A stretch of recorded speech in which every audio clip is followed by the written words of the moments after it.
क्या वजह थी कि इकरार भाई जो है वो कराची से अब लोग आप लाहौर में शिफ्ट हुए हैं, तो इसके पीछे क्या रीज़न थी? डॉक्टर जाकिर आए हुए थे, उनको भी हाँ सुनती जी। हूँ। और उससे ज़्यादा मुझे लगता है सुनने से आप ज़्यादा उस वक्त समझते हैं जब आप खुद पढ़ते हैं। जी, जी। सबसे पहले तो मैं आपसे सवाल करता हूँ क्योंकि आपने मीडिया में अपनी जो लाइफ़ है उसे गुज़ारा और वहीं से ही उसका आगाज़ किया। मुझे ये बताइए कि आप मीडिया में कैसे और कब आई? पाकिस्तान टेलीविज़न में मेरी एक दोस्त का ऑडिशन था। उन्होंने मुझसे कहा कि आप साथ चलिए। मैंने कहा ठीक है। वहाँ पहुँचे तो प्रोड्यूसर साहब ने मुझे भी एक पर्चा थमा दिया कि आप ऑडिशन दे दें। अस्सलाम वालेकुम, मैं इमरान चौधरी और आप देख रहे हैं हमारा चैनल काले लीड़े। आज की जो हमारी मेहमान हैं, आपके ज़हन में सवाल पैदा होगा मेरे इस इंट्रो के बाद कि इकरारुल हसन साहब की वाइफ़ के साथ हमने आज पॉडकास्ट अपना रिकॉर्ड करवाना है इंशाल्लाह। अब आपके ज़हन में ये सवाल पैदा हो रहा है कि उनकी किस वाइफ़ के साथ हमने पॉडकास्ट करना है, तो उनका नाम है फ़रा इकरार।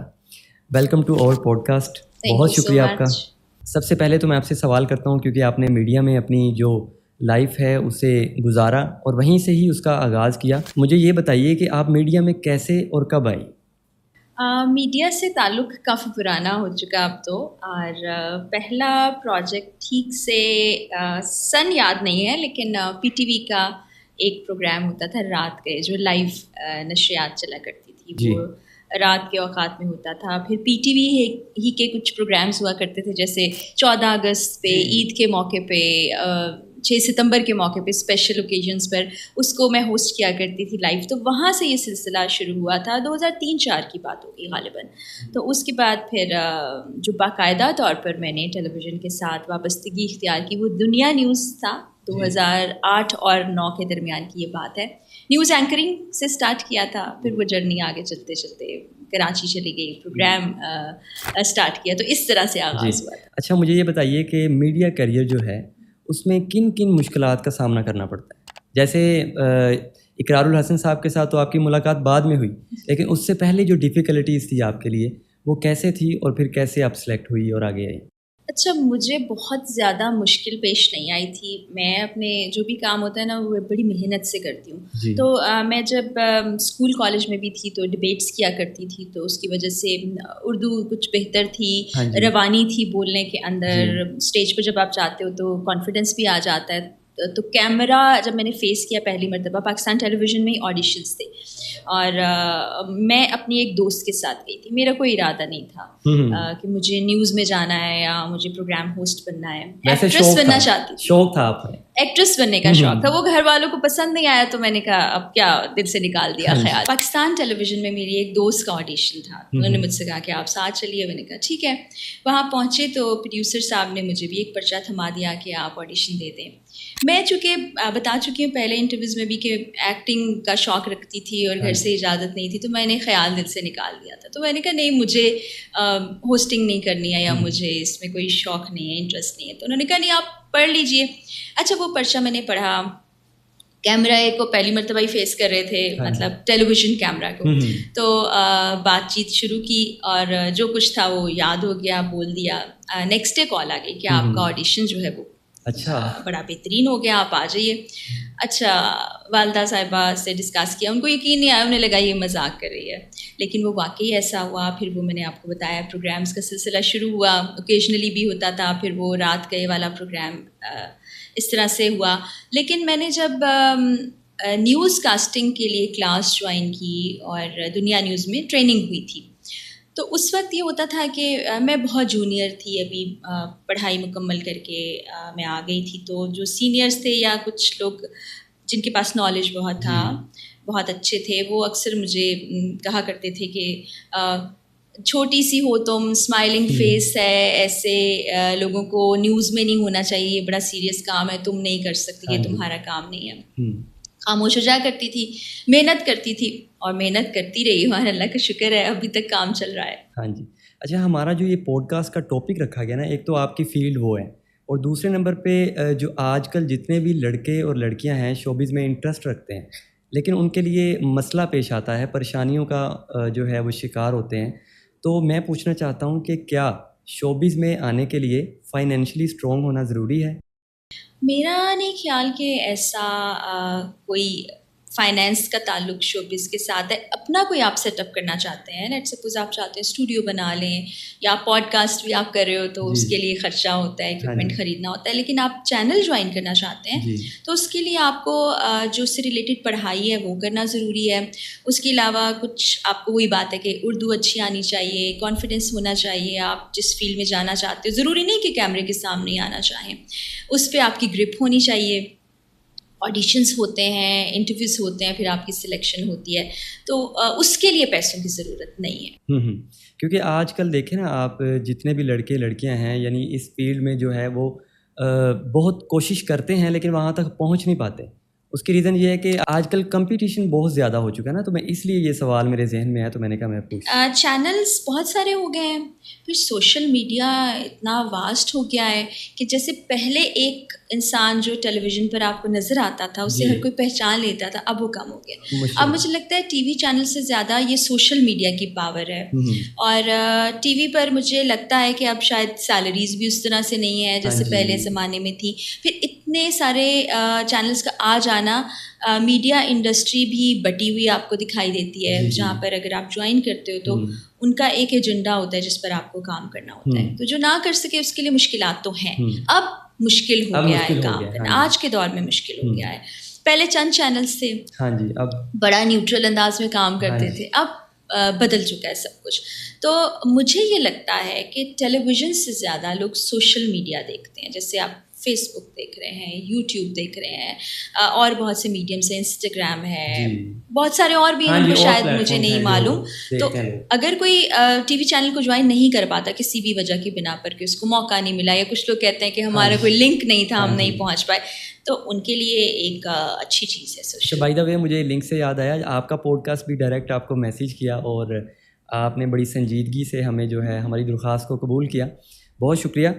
अच्छा, लड़कों की निस्बत लड़कियों को सुना है शोबिज़ में मौका ज़्यादा दिया जाता है, क्या खूबसूरती के अलावा भी कुछ होती हैं चीज़ें जो सिलेक्ट होने के दौरान मतलब देखी जाती हैं? मुझे तो लगता है लड़कियों को ज़्यादा मुश्किलात का सामना करना पड़ता है, क्योंकि हमारी ना सोसाइटी मेल डोमिनेटिंग सोसाइटी है, और हमारी फील्ड में भी जब कोई लड़की आती है तो वो बड़ा आसान होता है किसी भी लड़की के ऊपर बात कर देना कि ये किसी राबिते के ज़रिए से आई होगी, कोई सिफारिश की होगी, हालांकि वो अपने प्योर टैलेंट पे भी आई हो तो भी उसको बातें सुनना पड़ती है। फिर वो जैसे मैंने आपको बताया कि ये आप लोगों का काम नहीं, आज भी लोग ये सोचते हैं कि आप जी घर बैठे सिर्फ घरों का काम संभालें, और ये आपके बस की बात नहीं, हालांकि अब दुनिया कहाँ से कहाँ चलेगी, तो टफ टाइम दिया जाता है। मैं भी पिछले दिनों एक सेमिनार में थी, वहाँ पर हमारी यंग जर्नलिस्ट ने जितनी सारी मुश्किलात का बताया वो शायद पहले उस तरह नहीं थी।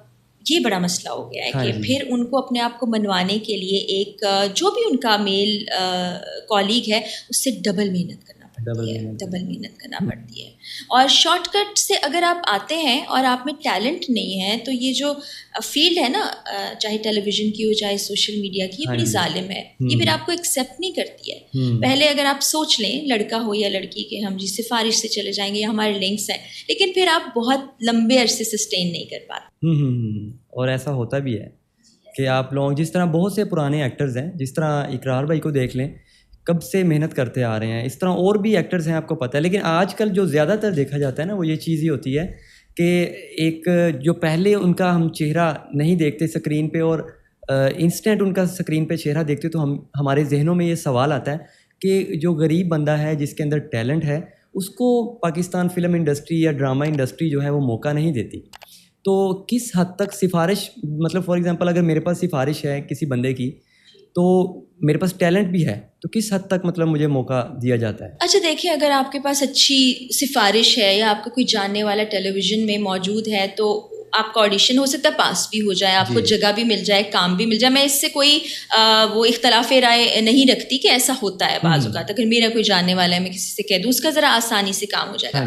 लेकिन अगर आप में टैलेंट नहीं है और आप वो काम जो आप सिफारिश के ज़रिए से हासिल कर बैठे हैं उसको नहीं करना जानते, तो फिर आप ज़्यादा अरसे वो काम कर नहीं पाएंगे। क्योंकि देखें, आपको एक मौका तो मिल जाएगा सिफारिश से या किसी लिंक से या किसी राब्ते से, लेकिन वो फिर लॉन्ग टर्म आपकी परफॉर्मेंस पर बेस करता है। तो टैलेंट जहाँ तक आपने बात की, सोशल मीडिया ने इस चीज़ को भी बड़ा बूस्ट किया है। हाँ जी। किसी के पास टैलेंट है तो वो हमें नज़र आता है टेलीविज़न तक पहुँचता हुआ।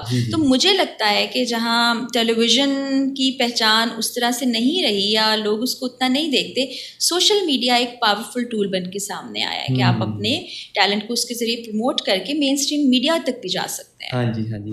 जो यंग जनरेशन है, जितने भी अभी जिसके अंदर टैलेंट है, वो आगे बढ़ना चाहते हैं, तो उसके लिए आप क्या पैगाम देंगी? क्या मोटिवेट हो के वो आगे की तरफ आएँ, ना कि अपने उस टैलेंट को अपने अंदर ही दबा लें? टैलेंट अगर आपके अंदर है तो सबसे पहले आप उसको थोड़ा पॉलिश कीजिए कि ये मेरे अंदर टैलेंट है, इसको मैं और सीख लूँ। लेट्स सपोज कोई न्यूज़ एंकर बनना चाहता है तो आप अखबारात पढ़िए, आप न्यूज़ देखिए, आप बाकी चैनल्स पे जो एंकर्स आ रहे हैं उनको देखिए कि किस तरह से वो अदायगी करते हैं या क्या तरीक़ेकार है। उसको पॉलिश करने के बाद टीवी पर आप जाना चाहते हैं तो ऑडिशन का ज़रिया है, वेबसाइट्स हैं, ईमेल्स हैं, बल्कि अब तो मेरे ख्याल एड्स भी आते रहते हैं। आप अगर पास हो जाते हैं, ऑडिशन से गुजर जाते हैं तो बहुत अच्छी बात है, वरना फिर मैं वही बताऊंगी कि सोशल मीडिया, आप अपना यूट्यूब चैनल बना सकते हैं, आप फेसबुक पेज बना सकते हैं, इंस्टाग्राम। टिकटॉक जो है वो बहुत मतलब वो हो चुकी है। मैं टिकटॉक पे हूँ भी नहीं और बहुत देखती नहीं, इसलिए मुझे इतना नहीं मालूम। कुछ कंट्रोवर्शियल सी चीज़ें आती हैं तो फिर वो बाकी प्लेटफॉर्म पे नज़र से गुजर जाती हैं। उसका मुझे लगता है कि मस्बत से ज़्यादा मनफी इस्तेमाल हो रहा है टिकटॉक। हाँ जी, ऐसा ही है। आजकल की जो जितनी बच्चे जनरेशन है, यंग ये बच्चों की जो जनरेशन है, ये भी बड़ी ख़राब हो रही है टिकटॉक से। बिल्कुल, वो मुझे लगता है अगर ज़्यादा मनफियत उसमें आ चुकी है तो फिर चैनल वो टिकटॉक जो है उसके बारे में हुकूमत को भी कुछ सोचना चाहिए, क्योंकि स्टेट रिस्पॉन्सिबिलिटीज़ भी होती है। और जो बच्चों की माएँ हैं उनको भी सोचना चाहिए। ये तो मैं अपने हर प्रोग्राम में मुख्तलिफ वीडियोज़ में भी कहती हूँ कि बच्चों के ऊपर चेक एंड बैलेंस रखना माओं की ज़िम्मेदारी है, घर वालों की ज़िम्मेदारी है। आपको वो फ़ोन इस्तेमाल करते हुए देखेंगे तो वो ज़िद करेंगे, तो पहले आप अपने रुझानात, अपनी चीज़ों को थोड़ा सा बेहतर करेंगे तो बच्चे खुद ब खुद बेहतर हो जाएंगे। आपने मुझसे जो सवाल किया था कि बच्चों के लिए जो यंगस्टर्स हैं वो आना चाहते हैं, उनके लिए कुछ बताना चाहते हैं। अच्छा, एक चीज़ और, ये सारा काम, सारा प्रोसेस बड़ा सब्र आज़मा होता है। कोई भी रास्ता है ना, वो ऐसा नहीं है कि आज आपने शुरू किया, एक दिन बाद, एक हफ्ते बाद, एक महीने बाद, एक साल के बाद आपको कामयाबी मिल जाए। बाज़ हो सकता है लंबा अरसा लग जाए। तो कंसिस्टेंसी और फिर पॉजिटिविटी। आप मनफी सोचों में ना चले जाएं। आप ये ना सोचें कि ये मेरे साथ क्यों हो गया, मैं तो इतनी मेहनत कर रहा हूँ। और अगर मेहनत करने के बावजूद, कोशिश और वक्त देने के बावजूद नहीं होता तो फिर शायद वो चीज़ आपके लिए नहीं है, आप कुछ और करके देख सकते हैं। तो हमेशा पॉजिटिव रहना और सोचना बड़ा ज़रूरी है ज़िंदगी में। हाँ जी, अब हम अपने दूसरे टॉपिक की तरफ आते हैं। जिस तरह इकरार साहब हैं, उनकी ज़िंदगी तो बहुत मसरूफ़ है जी, तो वो आपको टाइम कैसे देते? मेरी भी ज़िंदगी काफ़ी मसरूफ़ है और मैं इस तरफ ज़्यादा सोचती नहीं हूँ। देखिए, एक शख्स जो एक विजन के साथ, एक पैशन के साथ, एक गोल के साथ और एम के साथ काम कर रहा होता है, उसको अगर हम ये कहेंगे कि आपने हमें वक्त नहीं दिया, आपके पास हमारे लिए वक्त नहीं है, तो बड़ा डिट्रैक हो जाएगा। तो मुझे लगता है कि उनको सपोर्ट करना चाहिए, तो मैं हर मामले में उनको सपोर्ट करती हूँ और मेरी भी मुख्तलिफ मसरूफियात होती हैं। अमूमी तौर पर होता ये है कि हमारे यहाँ ये सोच लिया जाता है कि हर चीज़ हमने अपने शरीके हयात से मंसूब कर देनी है, बड़ी अच्छी बात है। लेकिन ऐसा नहीं है कि उसको अपने जहन पे सवार करके अपनी जो इंडिविजुअल ग्रोथ है या अपनी ज़ात है उसको हमने ख़त्म कर देना है, वो भी नहीं करनी है। अगर आप अपनी ज़ात पर भी तवज्जो देते रहेंगे तो ये रिश्ता भी बड़ा खूबसूरत चलेगा और आपकी ज़िंदगी भी बड़े अच्छे तौर पर चलेगी। बिल्कुल। अच्छा, एक सवाल, बड़ा अहम सवाल है जो लोगों के जहनों में अक्सर होता है कि इकरार भाई ने अभी तीसरी शादी की है। मैं नहीं पूछता उसकी क्या रीज़न थी, जो भी है, लेकिन आपसे ये पूछना चाहता हूँ कि एक औरत में इतनी सख्त कैसे होती है कि वो अपने शोहर को नई शादी के लिए इजाज़त दे दे? अच्छा, ये जो है इसको थोड़ा डिटेल में बताइएगा प्लीज़। जी, ये अक्सर लोग मुझसे सवाल करते हैं और इससे पहले भी करते थे। जब मेरी शादी हुई ना, तो ये एक प्रोसेस है। शायद आज से कुछ साल पहले, यानी 7-8 साल पहले आप मुझसे ये सवाल करते तो मैं कुछ और जवाब दे रही होती। मैंने जैसे जैसे मेरा रुझान अपने दीन को पढ़ने की तरफ हुआ तो बहुत सी चीज़ें मुझे क्लियर हो गई। कॉन्सेप्ट्स कहते हैं ना, बचपन में कहते हैं कॉन्सेप्ट क्लियर होना, वो मेरे कॉन्सेप्ट्स क्लियर होने लगे बहुत सी चीज़ों को लेकर। तो इसी तरह मैं पढ़ते पढ़ते एक रोज़, काफ़ी पुरानी बात है, इस बात को शायद 2015 या 16 के बाद की बात है, कि मैंने इकरार को एक मैसेज किया, आप उनसे कंफर्म भी कर सकते हैं कि आप मेरे बाद भी कोई शादी करना चाहें, जितनी आपको इजाज़त है तो आप कर सकते हैं। तो वो हैरान भी हुए कि आउट ऑफ द ब्लू ये आपको क्या हुआ, आपने ऐसा मैसेज कर दिया। लेकिन वो बात है ना, कॉन्सेप्ट क्लियर होने के बाद। इजाज़त की जहाँ तक बात है तो रब ताला ने एक चीज़ की इजाज़त दी है, उसमें मेरी इजाज़त कोई मेरा नहीं ख्याल मैटर करती हो। जब रब ताला एक चीज़ की इजाज़त दे रहा है, हाँ, उससे आपने कोप अप कैसे करना है। ज़ाहिर है हमारी सोसाइटी कुछ और अंदाज से सोचती है, हमारी ख़वातीन की तरबियत कुछ और अंदाज में की जाती है, तो उनके लिए बहुत ट्रॉमेटिक भी होता है, वो उसको एक्सेप्ट भी नहीं करती हैं। उसके लिए फिर वही ज़रूरत है कि आप ज़रा पढ़ें और अपनी सोच को चेंज करें, अगर ऐसा कुछ ज़िंदगी में आ जाता है।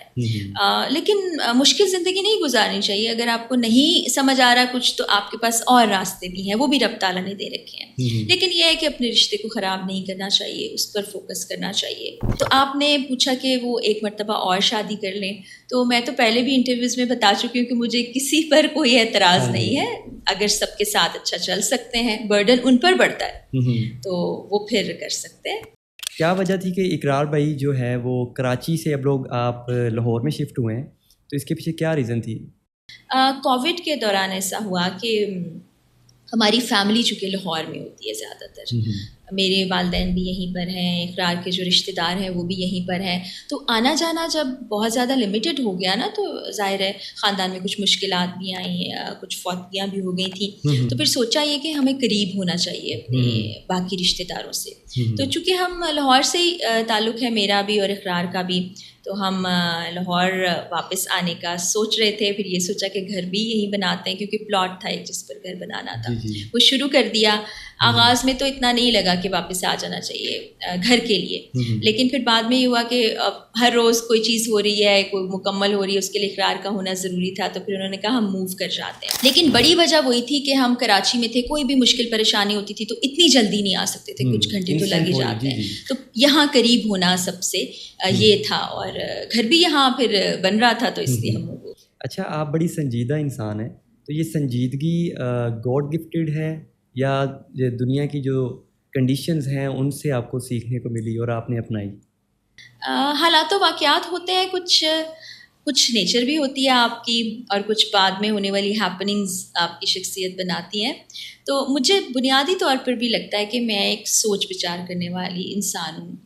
बचपन से ही, जब मैं बहुत छोटी थी तब से मैं चीज़ों को सोचती थी कि ऐसा क्यों है, मैं यहाँ पर क्यों हूँ, ये क्या है, ये बड़ा मुझे गौर व फिक्र करने की आदत थी। तो जब आप चीज़ों को सोचने लगते हैं तो फिर थोड़ी समझ भी आ जाती है, फिर शायद आप के लिए दुनियावी मामला, दुनियावी चीज़ें उस तरह से अट्रैक्टिव नहीं रहते हैं, आपकी सोच बदल जाती है। तो ये जब मैं बल्कि कॉलेज यूनिवर्सिटी में भी थी तो अक्सर लोग कहते थे बुड्ढी रूह, तो वो मेरे ख़यालात और सोच हमेशा से ही ना ज़रा शायद आगे रहे, मेरी उम्र से आगे रहे, या शायद थोड़े मुख्तलिफ रहे। तो आज भी जब कभी मैं बात करती हूँ या जो मेरी सोच होती है, लोगों को लगता है ऐसा कैसे हो सकता है, आप ऐसा कैसे कह सकती हैं, आप ऐसा कैसे कर सकती हैं। तो जो मैं अंदर से हूँ, जैसी हूँ, मैं वही बताती हूँ, और मेरे अंदर का इंसान ऐसा ही है जो आपको ऐसे नज़र आ रहा है। इस्लाम पर जिस तरह आपने कहा कि इस्लाम के अकॉर्डिंग जब मुझे समझ आई, मैंने सीखना शुरू किया, किसी ख़ास स्कॉलर को सुनती हैं आप? मैं सुनती हूँ, मुख्तलिफ स्कॉलर्स को सुनती हूँ। मैं इसरार साहब को सुनती हूँ, डॉक्टर इसरार साहब को? जी, डॉक्टर इसरार साहब को सुनती हूँ। मैं गामदी साहब को सुनती हूँ। मैं आजकल जो हैं हमारे उलमा, उनको भी सुनती हूँ। डॉक्टर ज़ाकिर आए हुए थे, उनको भी सुनती हूँ। और उससे ज़्यादा मुझे लगता है सुनने से आप ज़्यादा उस वक्त समझते हैं जब आप खुद पढ़ते हैं। जी जी। हमारे साथ होता क्या है, हमें कुरान पाक पढ़ा दिया जाता है बहुत छोटी उम्र में। मैं 7 साल की थी, मैं कुरान पाक मुकम्मल कर चुकी थी, पढ़ चुकी थी, लेकिन मैं सिर्फ अरबी पढ़ती थी। मुझे मालूम नहीं था कि जो मैं पढ़ रही हूँ इसका मतलब क्या है। ये मैंने बहुत साल के बाद जाके, जब मैंने उसका तर्जुमा पढ़ना या सुनना शुरू किया, मैं नॉर्मली अब सुनती हूँ, तो मुझे चीज़ें समझ आने शुरू हो गई। जी, पहले तो आप तालीम हासिल करते हो, पढ़ते हो, जब आप छोटे बच्चे होते हो तो आपको पहले पढ़ना लिखना सिखाया जाता है। पहले तो वो सिखाएं, फिर समझाएं। बाज़ पॉइंट्स आप को समझ नहीं आ रहे होते, उसका मतलब और मानी समझ नहीं आ रहा होता, वो फिर आपने समझना है, फिर आपकी ज़िंदगी जो है ना वो बड़ी बेहतरीन हो जाती है। मैं स्टूडेंट हूँ, ज़ाहिर है ये एक ऐसा सफ़र है जो एक दिन में मुकम्मल नहीं होगा, सालों में भी मुकम्मल नहीं होगा, 20-30 साल भी लग जाए तो मुकम्मल नहीं होगा। पढ़ रही हूँ, समझने की कोशिश कर रही हूँ, अपने आप को बदलने और बेहतर इंसान बनने की हर दिन कोशिश होती है, वो भी कर रही हूँ। अल्लाह ताला मुझे इस्तकामत दे, तौफीक दे और कामयाब। मुझे बहुत अच्छा लगा कि आप एक डाउन टू अर्थ हैं, क्योंकि मैं यहाँ पर आया, आपने मेरा वेलकम किया, बहुत शुक्रिया आपका। आखिरी सवाल मैं आपसे पूछना चाहता हूँ कि फ़ेमिनिज़म के बारे में आप क्या कहना चाहती हैं? ठीक है, फ़ेमिनिज़म, मैं फ़ेमिनिस्ट हूँ क्योंकि मेरा मज़हब मुझे सिखाता है कि एक औरत की ताकत क्या है, एक औरत के हुकूक क्या हैं और एक औरत कितनी मजबूत है। हमारी सोसाइटी उन हुकूक को सल्ब कर लेती है, हमारी सोसाइटी उन हुकूक को ना जकड़ लेती है, औरत को वो मजबूती समझने नहीं देती। तो इसमें हमारा रिलीजन जो है, मैं ये कह सकती हूँ बड़े यकीन के साथ कि कोई और सोसाइटी और रिलीजन किसी भी औरत को इतनी कुव्वत नहीं देता जो हमारे यहाँ है। लेकिन फिर वही बात है कि मेल डोमिनेटिंग सोसाइटी होने की वजह से, या बचपन से ही बच्चियों को जो सिखाया और बताया जाता है, वो सब होने की वजह से मामलात काफ़ी ख़राब हो गए हैं कि उनको अपने हकूक़ के लिए आवाज़ उठानी पड़ती, उनको बाज़ औक़ात सड़कों पर भी आना पड़ता है। बट बड़ी माज़रत के साथ जो औरतों को रिप्रेजेंट कर रहे होते हैं या कर रही होती हैं, वो बाज़ औक़ात उनके हकूक़ के लिए आवाज़ नहीं उठा रहे होते हैं, उनके अपने कोई वेस्टेड इंटरेस्ट होते हैं जिनमें वो उन ख़वातीन को इस्तेमाल कर लिया जाता है। तो मैं देखने वाली ख़वातीन से कहूँगी कि अपनी क़ुव्वत को पहचानें। रब ताला ने कहा है आपके पाँव तले जन्नत है, तो ऐसे ही नहीं कह दिया। फिर रब ताला ख़ुद अपने घर की ख़वातीन को कैसे इज़्ज़त देते थे, चाहे वो उनकी बेटी हो, चाहे वो उनकी शरीके हयात हों, तो हमें उनसे सीखना चाहिए। और औरत बहुत पावरफुल है, मैं फिर कहूँगी, बार बार कहूँगी, ये आप उसको दबाने की कोशिश मत कीजिए। अगर वो मजबूत होगी, अगर आप उसको मजबूती देंगे तो वो आपके घर को, ख़ानदान को मजबूत बनाएगी।